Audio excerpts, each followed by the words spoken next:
Hello everybody, it's Maikito. Quickly going over the last video's picks. Overall, it went 3-2. Honestly, should have been a sweep. So close to being a sweep. The ones that hit were Preciado higher than 1.5 tackles. He hit that like 20 minutes in. DePaul over 1.5 fouls. He had 0 in the first half, and he came through and had 2 fouls in the second half.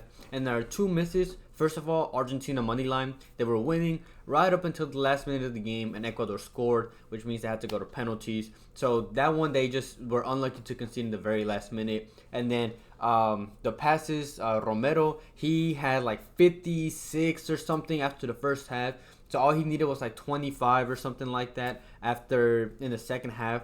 And they gave up and gave Ecuador like 70% of the ball in the second half. So he easily should have hit this mark, but because they took the lead, Argentina was pretty much just sitting back trying to defend, which is the reason why Ecuador tied and they almost lost in penalties. So should have been a 5-0 day, but unfortunately 3-2 day, 2-1 on player props. So unlucky there.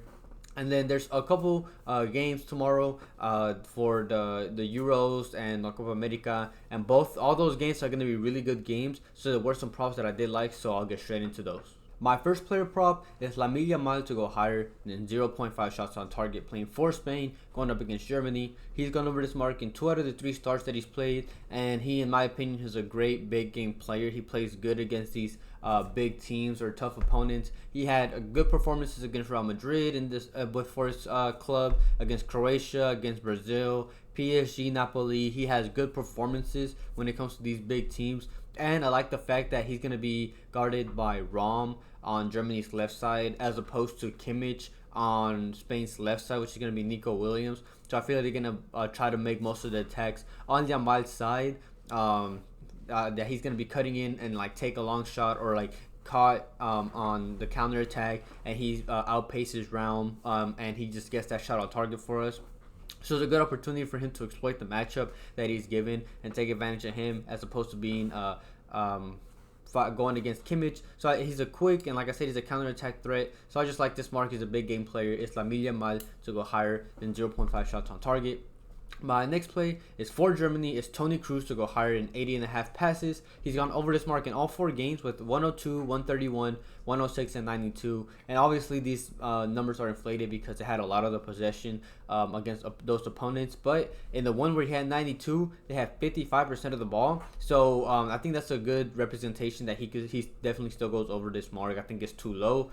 He's the deep line playmaker. He plays in between the 2 center backs, and he's the one that's looked at to dictate play, control the tempo of the ball, relieve pressure, and stuff like that. So he's going to be there whenever Germany have the ball. He's going to be the one that they look to pass the ball around, and he's their leader.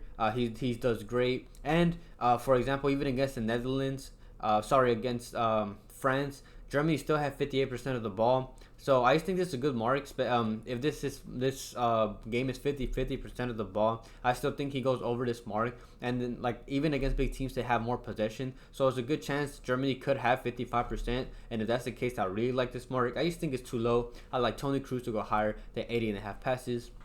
My next prop is João Cancelo to go higher than 2 tackles, playing for Portugal, going up against France. He's gone over in 1 out of 3 games, and the reason why is because those 2 games where he's gone under, he hasn't had to have too much defensive duties because it's been mainly Portugal possession and attack and not having to defend and stuff like that. But on his side, he's going to have to guard Kylian Mbappe on his side, and Dembele is a good chance that he doesn't start. So I feel like most of the dribbling activities and attack is going to have to come from Mbappe's side, which is Cancelo's side. So he's going to have a lot of defensive responsibility that he's going to have to take. And he played PSG, which is where Mbappe and Dembele plays, and it went over in both of those games with 5 tackles and 6 tackles. So he went way over, and now he's playing pretty much the same attack with Mbappe and maybe Dembele if he does play.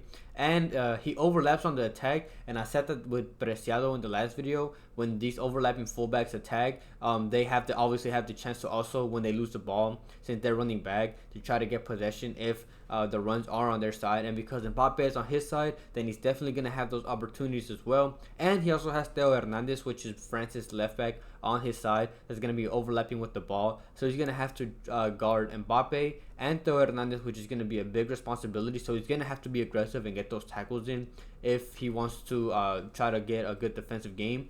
and he averages over 2 in the league for Barcelona. He averaged 1.5 in the qualification for Portugal, and that's 1.5 considering the fact that he's played much weaker competition, and now against a much stronger attack in France and playing an attack that's similar to what he's played in for his club Barcelona. I like Cancelo to go higher than 2 tackles. And my last player prop is Maignan to go higher than 2.5 saves playing for France, going up against Portugal. He's gone over this mark in 3 out of 4 games. The ones that he went over with was against Austria, the Netherlands, and Belgium, and his only miss was against Poland. And even in that game, he had 2 who went just under this mark. So I think this is a good mark for a good attack like Portugal, who will shoot from anywhere and stuff like that. So, and there's also a chance that this game could go to overtime, which is obviously good for us. It means more shots for Portugal. And Portugal have had 8, 3, 5, and 6 shots on target, so he's gonna have the opportunities to save them. It's just whether he saves them, and he has saved 92% of the shots that he has faced this tournament so far, which is extremely good. That is ridiculous. Like for clubs, like when people play for clubs, the shot percentage is expected to be anywhere between 60 to 70%. He's saving 92% of his shots. But that also has to do because France's defense is so good that when opponents do get those shots off, they're not too difficult for him. So that's why I think this is a good mark for him as well. And he averaged 71.9% in the league, 69% in the Champions League, 62 in the Europa League, and for France for his qualification, he averaged 93.8%. So it shows you that he is a good goalkeeper. And for France, he just saves a really good percent of his shots because, like I mentioned, France makes it easy for him. So I think it's a good mark, especially for a good attack like Portugal, for Maignan to go higher than 2.5 saves. I want to give a quick shout out to my partner Underdog Fantasy. You can use code Maikito linked in the description. They'll match your first deposit up to $100. And then I also do have the memberships for those that are interested in that. It's for those that want to get the video out early. It doesn't change the content for everybody else. It's just to try to avoid potential bumps and stuff like that. And it's also a good way to support me if you're ever interested in doing that. And I have my Cashapp and Fliff linked in the description if you guys ever want to use those. And I appreciate anybody who supports me in any way. Like I mentioned at the beginning of the video, all these games are all like could go either way, and I feel like they could also all be either a shootout or they could just be people playing defensive and stuff like that. So I'm not too confident when it comes to choosing money lines or even shots for teams and stuff like that. So what I'm gonna suggest is what I suggest like a week or two ago is all the games on all 3 games are they get them for plus money, whether you take one team or the other to win. So if you want to do that, you can put a 1 slip, 1 unit each for each of the team to win. And like I mentioned before, as long as the game doesn't end in the draw, then you're gonna profit regardless.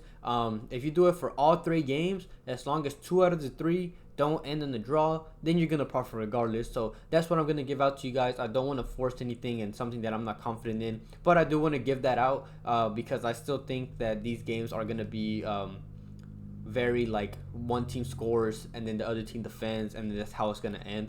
And I just don't know which team is gonna be the one to score. So I'm gonna give that 1 slip for each, or 2 slips for each game, 1 for one team to win, 1 for the other for all 3 games. As long as 2 games don't end in a draw, you're gonna profit regardless. So that's the money lines that I'm giving for you guys.